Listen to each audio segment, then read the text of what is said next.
Hey guys, welcome back to the Style and Beauty Doctor on YouTube. So today I'm going to be giving you 5 of my tips for first time solo female travelers. So solo travel can be rewarding and rejuvenating. You get to do whatever you want on your own time, on your own dime, nobody to check on, nobody to check in with.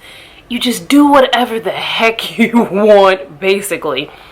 But if you've never done it before, it can also seem super scary. So I myself have gone on tons of solo trips, not only to a bunch of cities here in the US, but I've also taken an international trip on my own, and I'm still alive to prove that it was successful. So to help ease some of you first-time solo female travelers, I'm going to give you 5 of my solo travel tips. So stay tuned.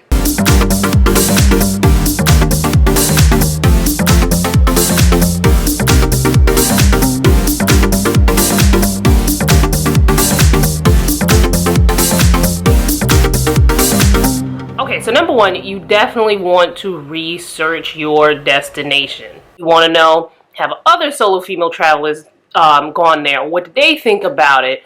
How far is your hotel from your activities? Can you walk there? Do you need to take an Uber? How much is the Uber going to be? These are things that you want to know, so when you get to your destination, you have little to no surprises, because the last thing you want is some crazy surprise when you're going on a solo trip. See, me, I'm always looking over my shoulder like, is the killer there? The killer's not gonna get me.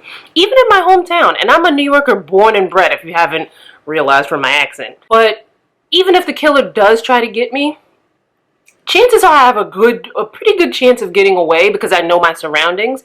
When you're in a new city though, not so much. So that is why you want to research the city that you're traveling to, because should something happen, you know, in general, you know your surroundings, and you can find an out, you know, in case the killer's coming to get you. Or in the least, if you like run into some like overly chatty person that you can't shake, you won't be able to find an out. Or in the least be able to find a mall just in case like there's an emergency and you need to buy a bag real quick.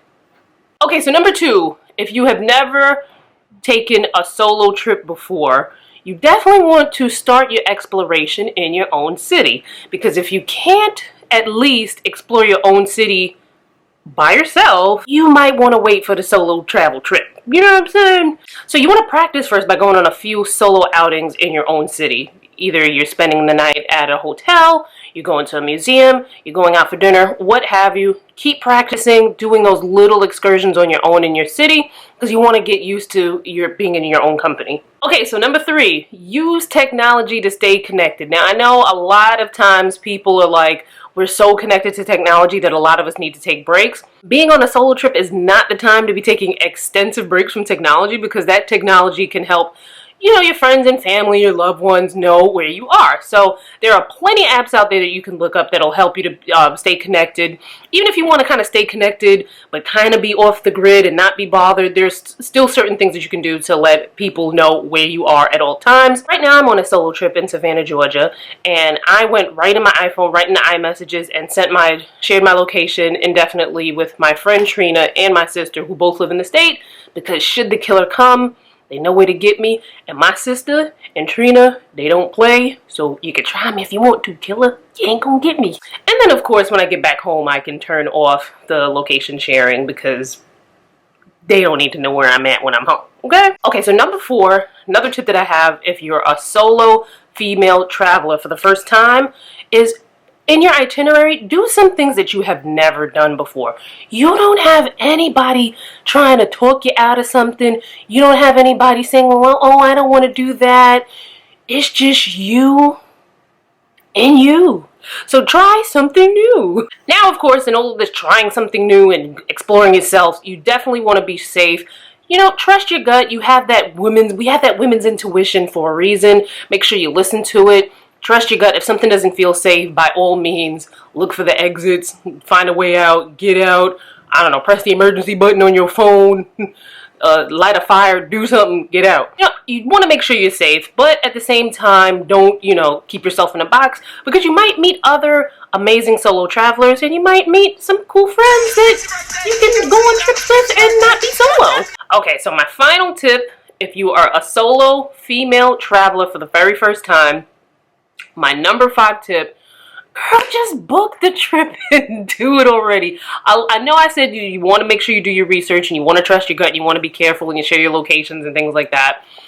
But some of us can get so caught up in the details and the planning that you kind of talk yourself out of it, or you just do too much and then you do nothing. So girl, just book the trip and do it already. Okay, I know I said 5 tips, but here's a bonus tip. So the bonus tip is when you're sharing on social media, girl, be careful about those geotags. I mean, even when you're not on a trip, I want you to be careful about those geotags, because I've seen people geotag their houses. Like, why would you do that? But anyway, be very careful with those geotags. Myself personally, I would wait until like after the trip if I wanted to share certain things where I know I'm home and in the confinements of safety, because you never know who's watching you. And then with those geotags, people who don't follow you can tap on them and see your stuff. So be careful what you share on social media, especially when it comes to locations. Like, I know you want to do it for the gram and share your videos and share what you're eating and share your food and all that other stuff, but be careful with the geotags, because look, that killer could be coming in at any given moment. Okay, so that's it from me today, guys. I've done enough talking now. I want to hear from you. Leave me a comment. Have you ever gone on a solo trip? Let me know all about it. Where did you go? What did you do? How did you feel? Would you do it again? Leave the comment below. If you have additional tips that I didn't mention in the video, leave those below too, because this is a community where we share, you know? And if you've never flown solo before, I want to hear from you too. What's stopping you? Do you have any trips planned? Would you fly solo after watching this video? Let me know in the comments. Let's keep this party going. Make sure you follow me on social. I'll have the links in my description box. And I will see you fine folks in my next video. Bye, guys.